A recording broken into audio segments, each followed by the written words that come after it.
In today's reading from Acts, Gamaliel reminds us that the events of Jesus' ministry, his betrayal and execution, and the miracles that happened afterward didn't happen in a vacuum. And for us, once we realize that, it's possible, it's not likely, but it's possible, to look upon the Sanhedrin and the Sadducees and the Pharisees with a little more understanding, if not sympathy. And the actions of his disciples take on a very different tone when seen in the light of recent history, the contemporary history of that corner of the Roman Empire known as Judea 2,000 years ago.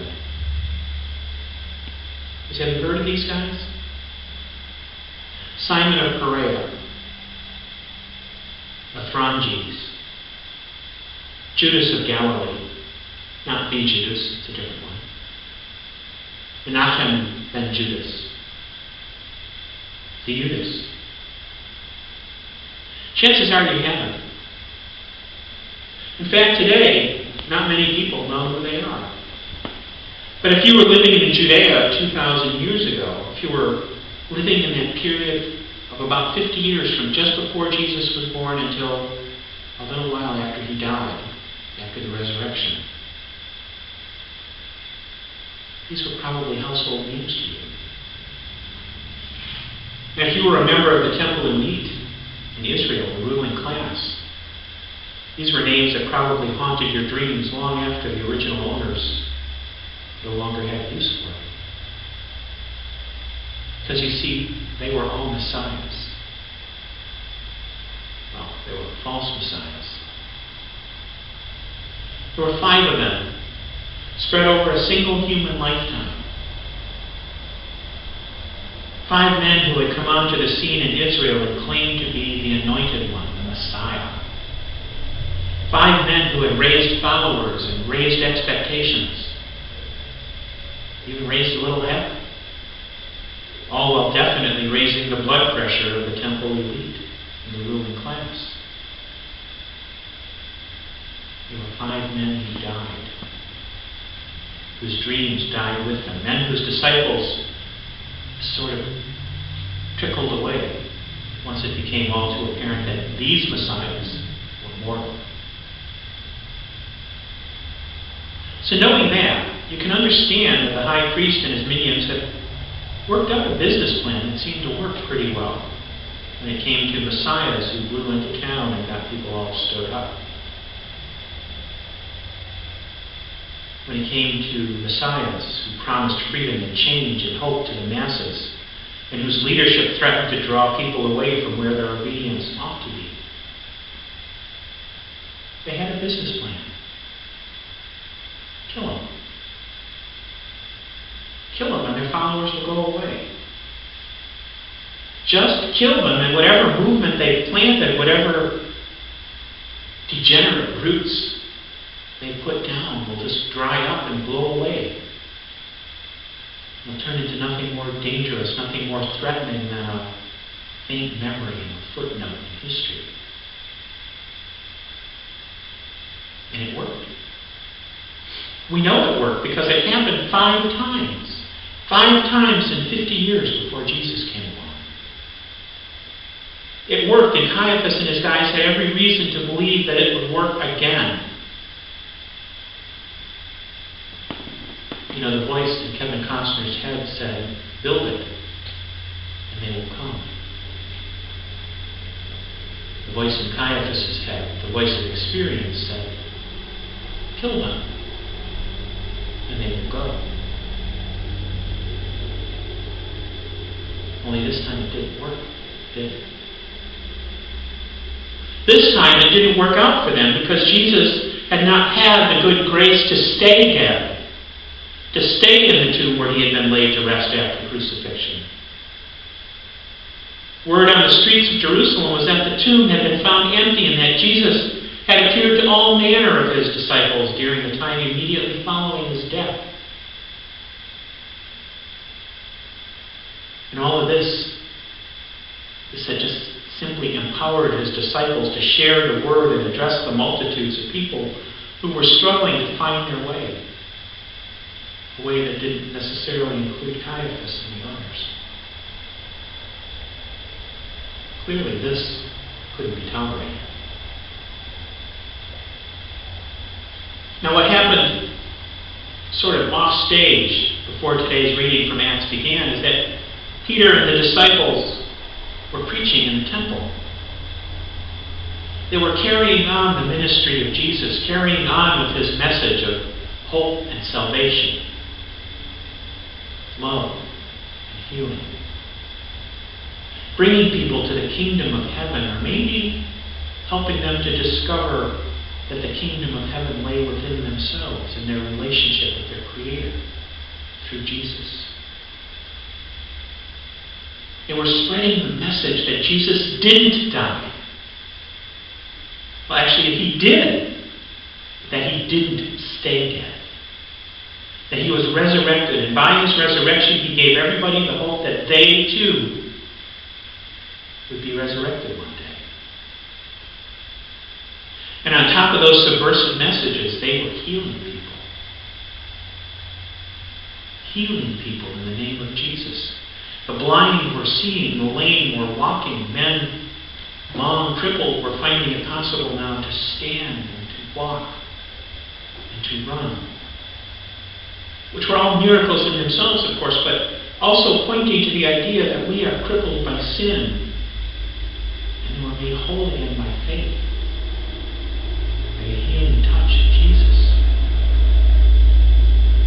Peter and the other disciples were somehow not only not going away after the death of their leader, but they were continuing to make waves. They were continuing to confound the authorities, to thumb their collective noses at Caiaphas and the rest of the elite. So naturally, Caiaphas had them arrested, thrown in the slammer where they could be safely out of circulation until the authorities could figure out what to do with them. Now, we don't know what the authorities were thinking, but I'm sure that it at least crossed Caiaphas' mind that some kind of terrible jailhouse tragedy might occur. Even that possibly there was room on the summit of Calvary for 12 crosses, and not just 3. Maybe we do him an injustice with such thoughts.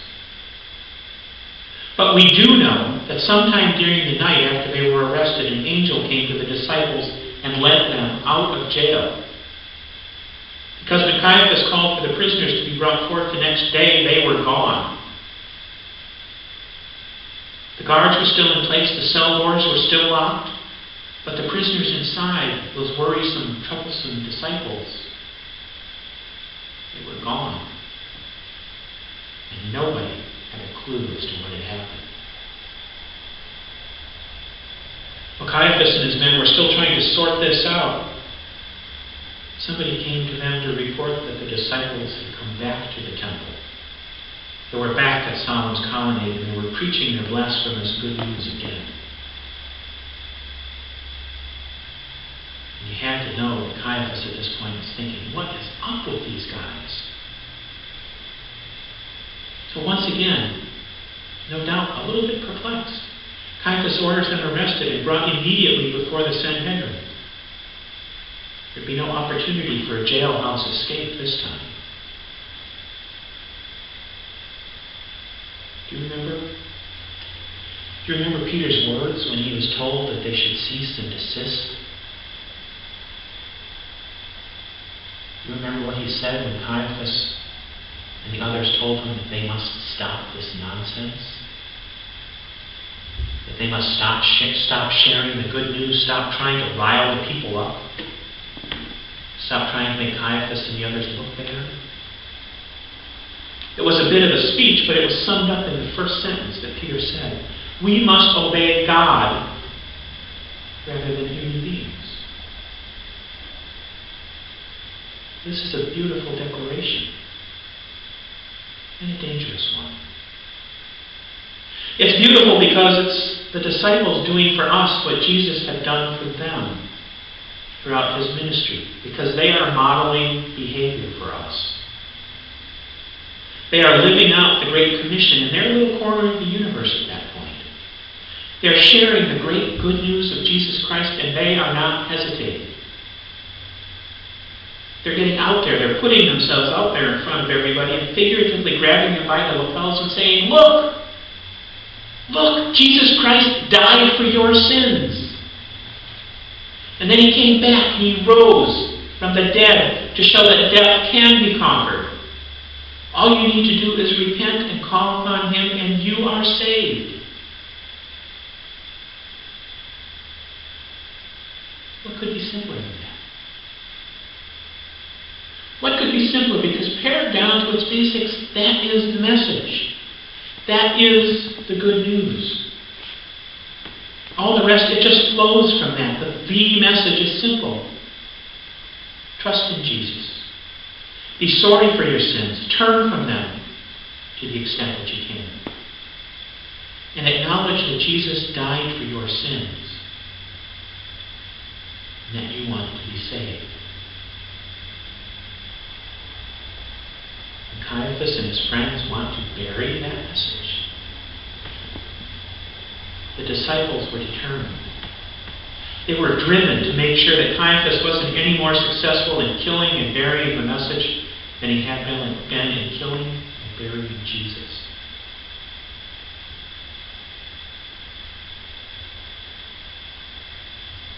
The title of today's message, Can't Stop the Signal, comes from a movie that was probably 6-7 years ago now. Science fiction western kind of thing. It's an adventure film, but part of the plot is that these people were given this information, this very important, critical information. And their mission was to make sure that it got out. They wanted to make sure that people knew what they knew. And that was the tagline from the movie, Can't Stop the Signal. Because what they knew had to get out. And what they knew was so big that there was no way it could be stopped. And that's what we're talking about today. Just think about it. Think about it. If you today, you personally, were suddenly given the cure for cancer, all cancers, or for AIDS, or for Alzheimer's, could anybody keep you from sharing it? If it was so simple that you didn't need a doctor to administer it, you didn't need a professor to explain it, you didn't need to enroll in a course just to get the information.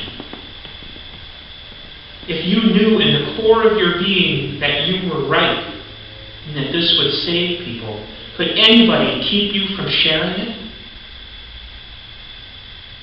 Would you? Could you justify to yourself keeping quiet?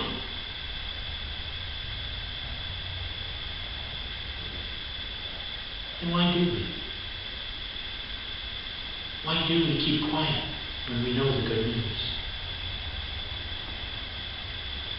Lots of reasons, I suppose. Well, we do have professionals to do that for us now.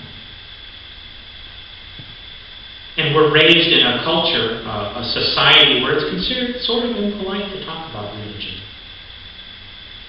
You know, the two things you're not supposed to talk about, politics and religion. You don't want to offend anybody. I think most of us truly are not built in a way where we'd be comfortable walking up to people and saying, "Guess what? I can tell you how to be saved." We're not constituted that way. And to tell the truth, it makes us a little nervous when somebody does it to us. And you know what? That's okay. It's okay because I don't think that we're all expected to be evangelizing machines. That's why we're all given different gifts. There aren't many Billy Grahams in the world. There aren't many people who are given the gift of being able to go into strange places and just start preaching the gospel. What can we do? We can start by living Christian lives. We can start by being kind and generous and giving, comforting to those in need, loving to those who need love, gentle with those who need healing.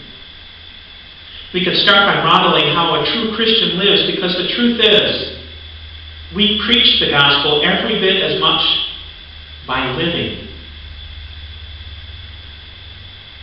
every bit as much by the lives we lead, as we ever do by mouthing words. Maybe even more so. Then when the time is right, when the opportunity presents itself, then we can say to our friend or our neighbor or our coworker, just somebody that we've come to know, you know, have I ever told you what Jesus has done for me? Have I ever told you about the good news? We are called, like the Gospels, to share the good news, like the disciples, to share the good news. And we are enjoined, like the disciples, to never be afraid to share. To never let ourselves be silenced by any authority or by a culture that marginalizes faith or by laughter, the derision of others, by people who think faith is just a punchline to a joke. They will not silence us. Now, I said earlier that Peter's declaration that we must obey God rather than human beings was both beautiful and dangerous. The beauty we know. The danger we've seen. We've seen it in places like Jonestown and Waco. We've seen it in the manifestos of abortion clinic bombers and the venom poured forth from places like the Westboro Baptist Church, where they think that God is on their side. And that too is one thing I think that holds us back sometimes. And it's not that we can't differentiate between our message and theirs, but it's that we fear that others might not be able to. That others, knowing of our faith, may tar us with the same brush that they use on the haters of this world. The self-righteous, God-corrupting minority who hide behind their own interpretation of the Bible to cover their sins and their prejudices. Because let's be honest, a person or a movement that truly believes God is behind them can be truly, fearfully dangerous if God is not there. Because that's when we have people flying airplanes into buildings, or discriminating against people, hating people for being different. I think Jesus made it pretty clear more than once. We are not here to judge people. We are not here to tell people that God hates them or that God's going to get them because of what they do. Stand up for what's right? Yes. Speak out against what's wrong? Certainly. But condemn personally? That's not our job. We must never lose sight of the difference, the critical difference between righteously condemning a policy or a practice on the basis of our Christian beliefs and condemning individual human beings. There is a difference between condemnation and calling to repentance. We are called to share God's love, to speak the truth, and to guide people onto their path, into their relationship with God. We are called to share hope and healing. And that message can't be stopped. Can't stop the signal.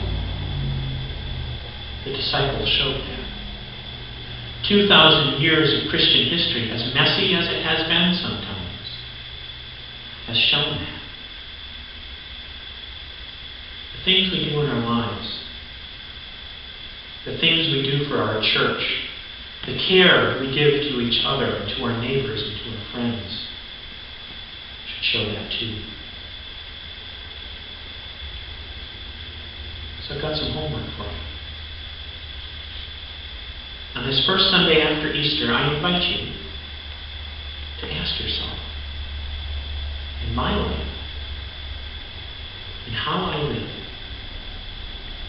in what I do, what I say to others, am I sharing the good news? Am I living the message?